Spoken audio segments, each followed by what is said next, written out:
You have about an hour at most before you freeze to death in near freezing Arctic water. You have about an hour. But he's also, y'all, in the depths of the ocean. And this fool swims out almost butt naked. And I couldn't help it anymore. I leaned to Martin. I was like, I'm sorry, Martin, I didn't mean to bother him. I leaned because I was so frustrated. Like, I looked at Martin like, he died. The water would crush him. Why they doing this? Yeah. Double Toasted's 11th year anniversary party is coming up. Join us for a full weekend of live music, shows, comedy, after parties, a movie screening, and more. Get your tickets by going to dtanniversary.eventbrite.com and use the QR code right there to take you to the site and get your tickets today. And I'll be back at the Broadway Comedy Club June 27th for my own style of sit-down comedy. You'll also be doing some open mic. So get your tickets now by going to doubletoastedny.com. Use that QR code right there. Or you can go to doubletoasted.com. All right. Tom Cruise is back. Oh, there you go. Hey, he's running again. I don't think he's coming back. Nah, he'll always be back. He'll always be back, if nothing else, for these Mission Impossible movies. I don't give a damn if he says the final reckoning. I'm not buying it at all. It's at the point. Martin almost had me say something. I was like, man, you talking about he ain't coming back. All right, no, this is the final one. Yeah, they've done everything they can do. Man, listen, they didn't do nothing in this movie right here. I'm just gonna say it. They didn't have no story in this movie at all. They saved the world. Well, I'm sorry. Ethan saved the world. See, Ethan is the Messiah. He's been doing this. They even said in the movie he's been saving the world every week from Annihilation. The only difference is it's been making less sense as it's gone along. And I can hardly tell y'all what's happening here. AI. They even creating villains out of AI now. The entity is just like he's like Skynet without the Terminators. I love it because my complaint about Maverick was how they were going against the enemy without naming which country it was. Now here the villain is the entity. Yeah. It's like you can't give it a name. It's just even Project 626 had a name. Yeah, no, the entity, baby. Sounds cooler. Skynet was taken. But it really is like Skynet without the Terminators. It's like, I'm going to destroy the world, but I ain't going to use, robots and cool looking swole ass Austrian people and whatnot, No. And cyborgs and things like that. No, I'm just going to turn you stupid sons of bitches on each other. Uh-huh. I'm going to put misinformation out there and let it just take its course. And so now the entity says, now that I've made y'all stupid asses go out there and believe every damn thing that I put, even though, because that's what he's doing. He's doing things like, he's putting out memes. Yeah, memes and deep fakes. Yeah, I'm going to change this camera to a gun and make this story seem a lot worse. Right. The ironic thing is, like, when these deep fakes on Instagram, the first one that was popular was the deep fake Tom Cruise. Was it? Yeah. So, see, we need him. He's a perfect man for the job. So now these got humanity turned against each other because we believe everything we see and hear as long as it's online. Well, at this point, he says, well, you know what? Wow, y'all really believed all that? Man, y'all so stupid. Y'all don't deserve to exist. I'm going to blow up everything. Yeah. As artificial intelligence or robots or cyborgs or, as they tend to have a tendency to do in these movies, man. It's just like, I'm just tired of y'all. Y'all too stupid to exist. I'm going to blow the world up with your own nukes. So now here comes Tom Cruise to try to capture the entity in a little bit of a thumbnail or something. Right. And if he can do that, then the world will be saved again. But hey, after this one, you on your own, y'all. Because I'm tired. I'm bowing out. I've done it all. This is the final reckoning right here. So good luck. But is it really? Let's go ahead and take a look at this trailer for Mission Impossible 25. What are we on right now? I want to say 7, but it's 8. Is it 8, y'all? Is it 8? I think it's 8. I'm not sure. Yeah, it's 8. Been doing this 8 times. Oh, sweet Jesus. Yes. Jesus will be back before Tom Cruise. That's what they want you to believe. I don't believe that at all. This fool will be back. But hey, let's go ahead and take a look at the trailer. You can decide for yourself after we get this review. Lisa Chenille.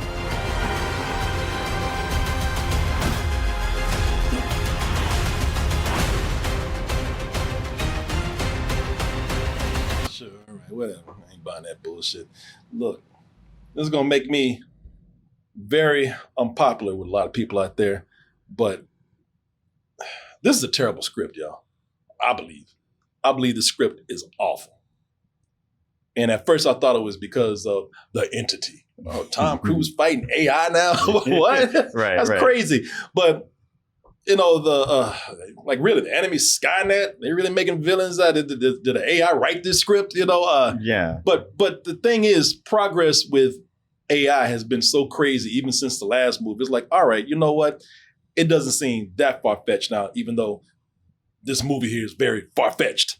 With Mission Impossible, they've always skirted science fiction. You know, they always had that easy bake oven mask maker. mask maker with them. So they always had the gadgets. They're on the edge of sci-fi. So I don't have a problem with the AI villain that much. The problem for me, and I'm eager to hear what you have to say, the problem for me is that there's just a very bare minimum of a story, because it feels like over 50% of this movie is exposition. It feels like people are just explaining things intensely with the camera in front of their face the whole time. And most of them are explaining like this with hardly any emotion. And I'm just thinking like, you know, it feels like because of that, most of the story is being done in the editing room. The first 30 minutes is full of flashbacks, cutting to past movies. Understandable, because since they are very much saying that this is the last one, you know, they're cutting back to these older movies because of nostalgia. Mm-hmm. You know, let's go ahead and take a look at the many adventures of For the Last Time. And that's cool. That works for that portion of the film. This can't all be true. He arrived in the form of Mr. Kittredge's aide. And left as Mr. Kittredge, I believe. You know, he's like, damn, that was him. I thought that was me. You know, that's fine. That works for me right there. It was a little, actually, no, it was a little too much, but I thought I get it. But then they start cutting back to scenes from this movie that we see right here. They start cutting back to scenes from 2 minutes ago. You know, sometimes they mention things 3 or 4 times, 3 or 4 or 5 times. I thought they were doing so many flashbacks. I thought it was going to be Family Guy at some point. Hey, remember the time we had to get that key? It's just like that time. It's just like that time we had to get that thing before the end of the world. You remember that? And I was like, man, that was just 5 minutes ago. And don't let them mention an object in this movie, because they treat us like we have, at least I feel, they treat us like we have chronic amnesia or something. We got the memory of a goldfish, because every time they mention something, they're going to flash back to it every time. We got to get the key. Oh, you mean this key? Yeah, the one you've been showing 20 times already? Yeah. Oh, yeah, this one right here? Yeah. It's a special key. It's not like other keys. Okay. Yeah, I've seen it 20 times already. Did I show you the hard drive? Yes. Yes, you did. But did I show you the key? Why you? Man, they cut to people that we've been seeing for years, and you know they cut to them like, you know, like Ving Rhames, boy. They cut to Ving Rhames like he's a new member of the crew. Uh-huh. They cut to Ving Rhames like he just got here. We've seen this man for the last 20 years. All right, I know who Ving Rhames is. Every time you bring up his name, you don't have to cut to him. Luther. There he is again. It's so much explaining, so many flashbacks, that I think you're now neglecting some good ideas in this movie. For example, the entity, in the beginning of the movie, they tell you that the entity has created this cult following. People who feel like, yes, the entity should destroy the world and cleanse it. It gets a mention and they never come back to Right, it. that whole thing where they've infiltrated the governments and the police force is like, well, you say it, but you don't ever see it. No, it was a setup for a fight that happens later, and that's it. Mm-hmm. But they don't really follow through with the idea itself, which is actually very interesting. Sure. But, well, can Tom Cruise do a stunt with that? We ain't going back to it. Yeah. You know, it's too much story, and they're trying to condense it together, and they're cheating through editing. You know, and many things suffer, man. Well, even that clip you show where they're going flashing back, oh, you did this all through these other movies. It's like they're after the fact trying to connect all these like they've been one story. And you know they weren't written that way. See, that's what, yeah, exactly. That's what I'm talking about. And now you got characters that are very underwritten. Poor Esau Morales. I say poor, but he's going to get paid well for this. He'll be all right. He'll be all right. But he gets a moment. He's as thin a villain as you can get to this whole movie, though. He monologues for a bit, explains his plan for world domination. Seriously, that's what he wants. And that's before it turned into a real cartoon. There's a point where he actually says, "I'll get you, Hunt." By the way, that's another line. he explains his plan, but at the end you're like, wait, what? It's like he explained it, but not really, because he leaves out a whole lot of details. You're like, okay, I don't really know how that works. Okay, never mind. It's like you don't even know what you're going to do. Right, exactly. No wonder the entity wants to kill us all. Yeah, it's like, you know what? Give it to him, because he don't know what to do with it. He had one good moment in this movie. I won't spoil it for you, but it's great. It actually is awesome. And this brother right here, Greg Tarzan Davis. Tarzan, that's his middle name. Oh. Tarzan. And he don't even know what he's doing in this movie. Yeah. He spends most of this movie looking confused. Like this is a character that has the potential to be cool, but they do nothing with him. To the point where this brother, he spends a lot of scenes like, what am I doing here? Yeah, there was even a scene that he wasn't even supposed to be part of. He's like, I'm going to stay in this scene right here. Because I ain't going to do nothing over there. Had me running around everywhere looking crazy. And they're playing real loose with the character of Ethan Hunt this time and his superhuman abilities. He's gone beyond the suspense of disbelief. This is goddamn mission implausible now with this. Because listen, there's a point in this movie where and it's done for the stunt, and it's done for the for the action.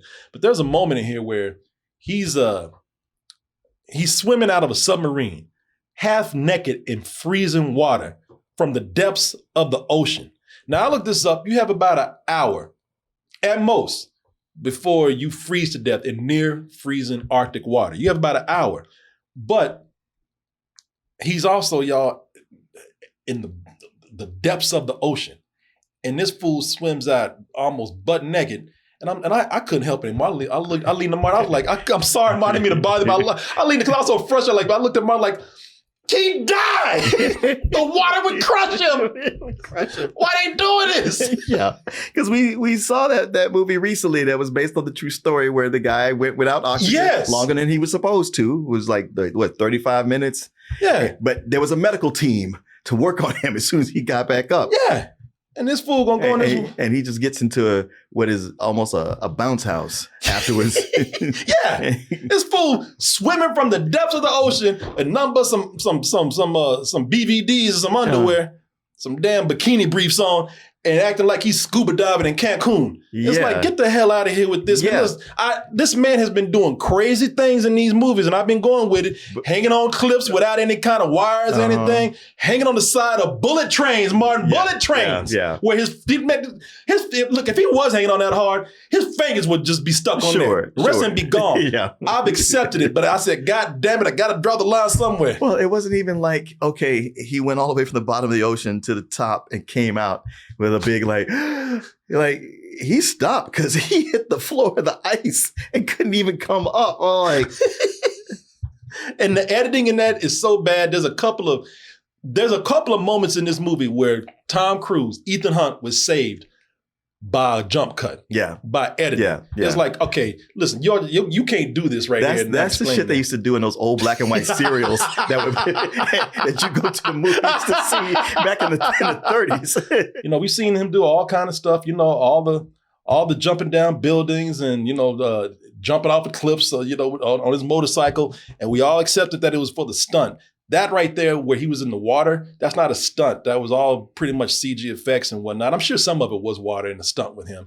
But it just at this point, it's like, all right, you know what? Now, are we going to have a reveal where you're shown to be a cyborg too or something? Because now you and I, that's the thing about it.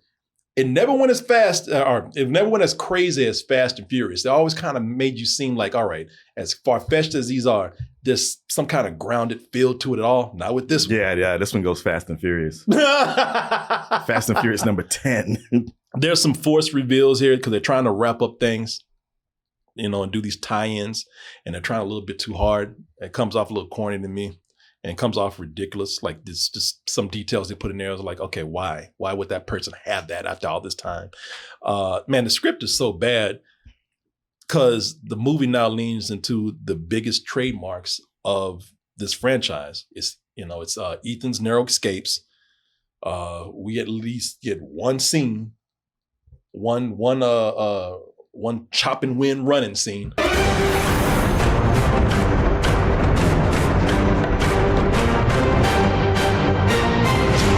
That's a thing.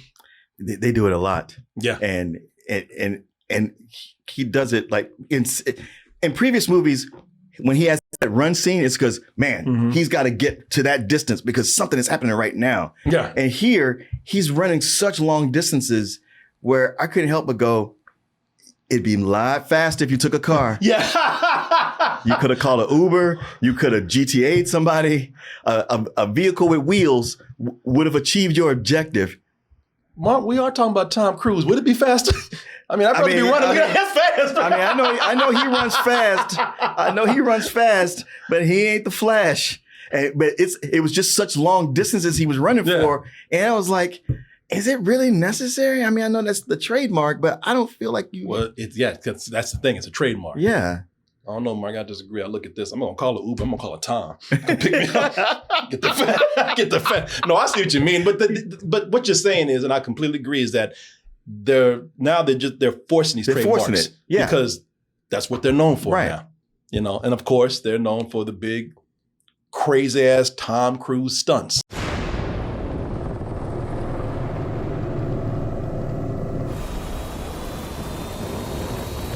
So that is what the movie, that's his priorities now. Yeah. It's not the story, it's not the script anymore.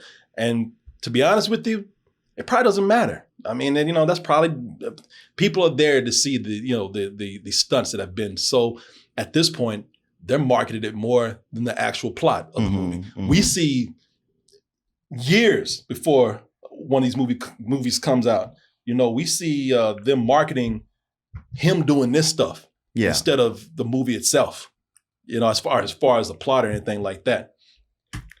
But I don't know.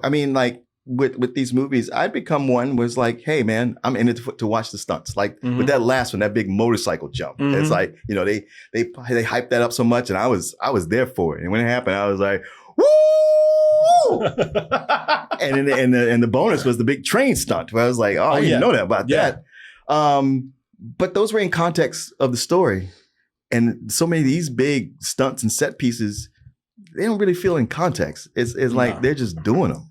And all right, what? It's funny that they say that, they say the last movie was just like, we just y'all want stunts, that's what you're going to get. We just going to do stunts. Speaking of which, look, man, I'm telling you right now, I'm going to do an ad, but hey, look, Tom Cruise doing all these crazy ass things right here. What better time to talk about life insurance? Something he can't get. You know what? I don't know, man. Over at Select Quote, they might even accept Tom Cruise. Oh yeah, they would. Listen, if you live even close to a crazy lifestyle like Tom Cruise, you just jumping off stuff all day. You might need to get some life insurance. Funny thing is that we've seen our audience grow. And I'm serious, we from kids to adults. Sure. Some with kids now of their own. Yeah. Some with families. Many in their 40s now. Yeah, that is very true. Who were kids when we met them. That is crazy. That is scary. But you know what? I'm glad to be here with you. And I'm going to tell you something. Boy, I raised you. That's why I'm telling you right now, you need to get yourself some life insurance. And a great place to go is Select Quote. If you have high blood pressure, no problem. You got diabetes, that's fine. That's okay. Even if you have a heart disease, Select Quote partners with carriers that can cover those conditions and many others. Or if you don't have any major health issues, or you sitting your ass down, not being crazy like Tom Cruise, even better. They work with carriers that can get you same day coverage with no medical exam required. Head over to, let me put this up here for you. Here you go, folks. head over to selectquote.com/toasted and get the right life insurance for you for less. I want to thank them for sponsoring this portion of the show, and I want to thank all of you out there for your support. All right. So, yeah, man, these franchises, they rely on these stunts and these effects so much that the story feels like an afterthought. You know, the more set up these days for the action extravaganza that we're going to see. And listen, if that's something that you came to see, story, then yes, it's terrible. Now, if you were here for the action and you don't care about the story, then yes, it works.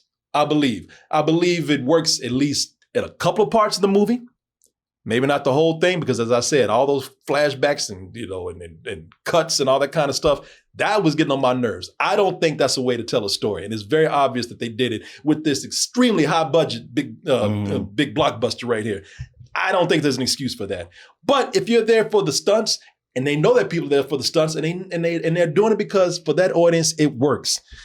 You know, I can't excuse the dumb shit in this movie. I rolled my eyes, I laughed out loud. I sighed loudly, something I don't like to do because it's rude, but I said,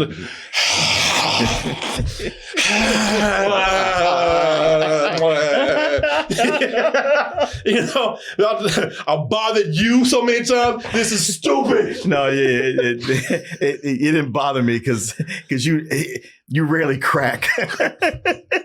Man, listen, if we were there for 2 hours, maybe I would have been cool. But for 3? Well, yeah, I had a moment where I was like, oh, come on. And there was a guy sitting next to me. He giggled. I was like, I'm sorry. Okay, yeah. I didn't mean to do that. But when it comes to the action in this movie, I snapped up.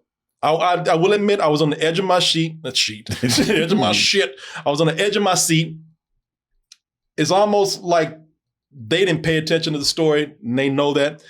Because they know that this is what they do best now. It's almost like they just want to go out having fun. Again, I don't think that's an excuse if you're even going to try to tell the story and it's your last one. But all right, whatever. They know their strengths. The submarine scene in this movie, dumb as hell. Let me see if I can find a little clip of that. The part that we told you about, where he's swimming out damn half naked and swam right up to the surface. No problem at all. And went to like a bouncy castle. That part was it was dumb as hell. Like there a little snippet of it right there of him going in there. But once he gets down there, they have this whole thing where the submarine is on an ocean cliff. And the more he moves around, now I don't know how little ass Tom Cruise makes that whole submarine move. I like to think it was already like the cliff was eroding and it was already about to fall anyway. Yeah. So him just going in there and just farting made it nudge a little bit. Hey, it's dumb, but it was terrifying to see this thing almost plunge to the darkest depths of the sea and him being stuck in there and him trying to find a way out. And every way he's trying to find out gets closed off. Yeah. Oh yeah. No, it's very claustrophobic. Yeah, that's exactly it. But they saved the best for last. So you have Ethan and as we mentioned, Gabriel right here. They're fighting each other in World War II style biplanes, man. And when I say they're fighting each other, they are literally getting close and punching each other. Or like Indiana Jones style. Yeah. Or the planes are punching each other. The planes are physically fighting each other. No matter how silly the movie is, this is where I actually do give the movie a lot of respect.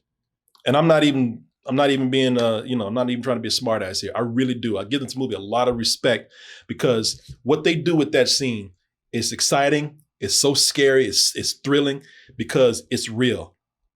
At that moment, yeah, we're watching Ethan Hunt. Now we're into the story, but we're also watching Tom Cruise, man. That's not Ethan Hunt anymore. That's Tom Cruise hanging on a plane. It feels real. It looks dangerous. It feels like the wind, like a wind gust can just take him at any moment. And it puts us into the scene more than any CG ever could. You can't imagine how physically punishing it was for Tom to be on the wing. It pays honor to just old-fashioned, authentic, hands-on filmmaking. And, that's why something like The Entity won't top something like this right now. That's why CG at this moment won't be able to touch something like this. Our eyes still know real when we see it. Yeah. And that right there really pulled me in, man. My respect for this movie was earned at that moment because it really did show that, okay, I don't really like you neglected the story, but I saw where your heart was in this. And so, I appreciate the alert from updates available. The Entity. I just really appreciate the hands-on practical filmmaking right here, and feeling like you're Tom Cruise. Like, look, really do believe he's crazy. Yeah, well, that's insane. 2 hours and 45 minutes into it, you found respect for the movie. It shouldn't take that long. You know what? And it wasn't just that. The last, man, I would say that it was probably the last 30 minutes, man, that I enjoyed, because they do things in there that worked alongside this scene right here. Man, look, defusing bombs have become a parody at this point. Sure. And they defuse about 50 bombs. Right. But there's a moment in the climax where they defuse a couple of bombs simultaneously. And again, it's ridiculous, but it was suspenseful. I liked it. I'm with you though. I don't appreciate having to sit through 2.5 hours before we got there. But I don't know, man. How you feeling about this? Well, I tell you, when it opens and explaining what the entity is doing, it's like, man, it's sowing mistrust with people, with putting out disinformation and destabilizing governments, and currency is going down everywhere, and just all kinds of chaos. And it's like, we got to stop this. And I was like, when was this movie written? Because we just had Donald Trump come in and do that in 100 days. Yeah. This entity ain't shit. Donald Trump is the entity. Yeah, I was just like, I'm genuinely not scared of what they're saying this is doing because of what's actually going on in the world. And it's stupid. It's stupid. Yeah, there's that too. Now, yeah, this movie, it pulls off a real trick by being really, really complex and convoluted, and yet childishly simple-minded at the same time.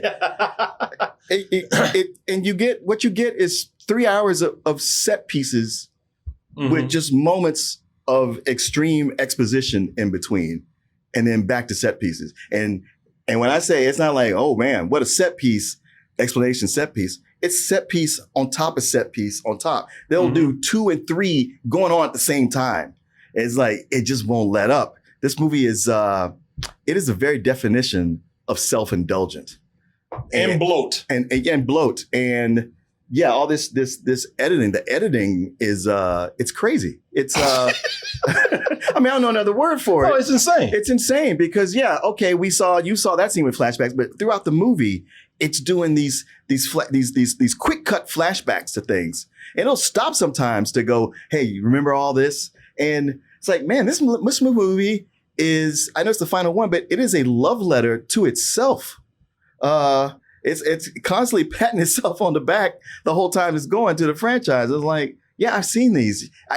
And some flashbacks are happening with stuff we already seen in the movie. And yet, I feel like at 3 hours, this movie is shorter than it would have been, because it's like they tried to shorten it by, okay, I'm explaining what we're going to do in our plan. And while they explain it, they show them actually doing it at the time. Because I was like, all right, you explained it and you showed some of it, these quick cuts. Now we're going to go through it. They're like, no, you just saw it. Like, oh, okay. I didn't realize. Oh, okay. And they do that like 3 or 4 times. Yeah, they do it. They do it again after you just saw it. Yeah. Okay. All right. But a big thing I felt was missing from this movie that some of the other ones had was humor. I say this movie is so self-serious, where so many of the other movies, they were fun. And I didn't find this one to be fun. Yeah. I was really looking forward to this movie, and it was a disappointment. And I tried to hang with it thinking like, that's all right. It's trying to find its footing. Yeah, it's got to remind us of what came before. But man, once we get going, and then I had to, there's a point halfway through, I had to admit, like, man, I heard people laughing they were annoying me, but I was like, this is very unintentionally funny. Yeah, it is. If you start looking at it that way, you can actually have a good time. And the way they treat Ethan as the Messiah, You just want to go, okay, enough already. Jesus. They really do tell him, Ethan, the world is here because of you. Because of you, because of things you did. You're the only one who could have done and this. Nobody else, Nobody no military, else. no government leaders. No. Your crazy ass. It's only you, Ethan. Your crazy monkey ass. And your crew. Yeah. This also, and I talked about this with Jurassic World. This is that it suffers from the late franchise syndrome where you've built this up and you have so many main characters. And what that means when you have so many main characters, every main character is issued plot armor. And then there is an obligation to get them to say something, to speak a line, even though what they're saying doesn't add anything. Or it's a little comment that's like, I guess that's supposed to be humorous, but you really could have just shut up. So they're all protected and they're all trying to get in and just say their line. And like, if I don't say something, I don't get paid. Boy, Martin, that's what I'm talking about. This brother right here. Yeah. He ain't got nothing to do in the movie. He sat in that corner. He just said something because he had to say something. Let everybody know you're still there. Both Martin and I were like, man, shut up. Shut your ass up. Yeah. You're just talking to talk. Yeah, we know you're here. I ain't saying nothing about the actor. I wish they used him more. I like the actor just fine. But the character, yeah, it's like, man, a lot of heavy baggage here. Yeah. You and your crew, well, I mean, that's my crew. I don't know about these other people. Yeah. I love that. You right at the beginning, I was like, just stop, man. Oh, Ethan, you're the only one with your crazy ass, your crazy running in. You can't even catch that motherfucker. He's the only one. Oh, there he goes. Maybe not. Get him. Catch his ass. He's the only one. Catch him. It's way too long, obviously. And for a long time for me, watching this movie was very cemented in being a rental. And I can't forgive the bad editing to tell a story. That's what I mean by they did this on, man, most of the story was being put together on a laptop somewhere, on a computer. And I can't really forgive that. But it did end on a high. And I do admire the dedication.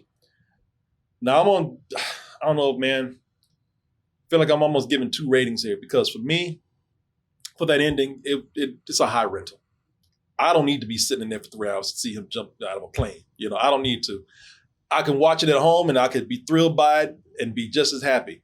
But there are some great IMAX cinematography moments in here too that if you want to sit on the big screen, maybe that'll be a payoff for you.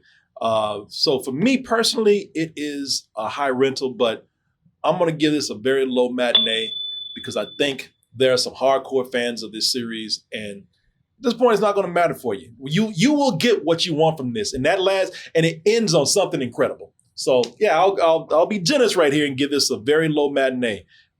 But that's not what I feel in my heart. I'll tell you that right now. But I don't want to be that guy that's taking it out in the movie because I'm just tired of 3-hour movies too. It didn't bother me so much that it was 3 hours. It bothered me that it was 3 hours with not enough. Well, I wouldn't say not enough going on, but not enough that was important. There's just so much. It's just so much bloat. It's almost insulting that a movie would waste your time for 3 hours because it is not a 3-hour plot.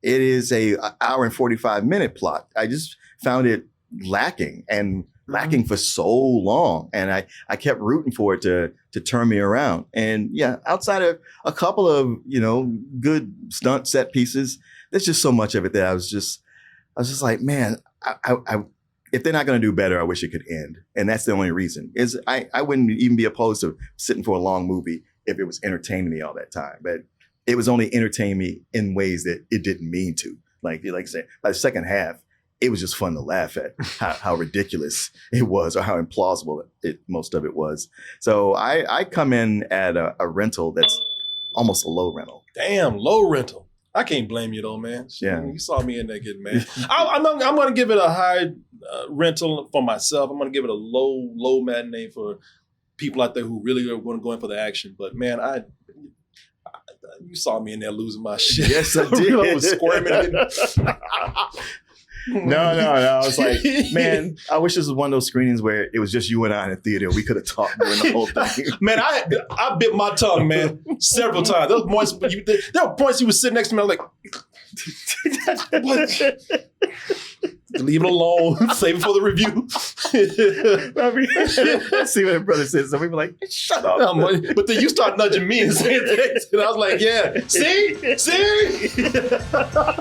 Or would you look at that? You made it to the end of the video. That means you really like us. So just go ahead and press that like button and subscribe while you're at it. And check out our other channels, our social media like Instagram, TikTok, and our Patreon, where we have new stuff coming up all the time. And we'll see you on the next video.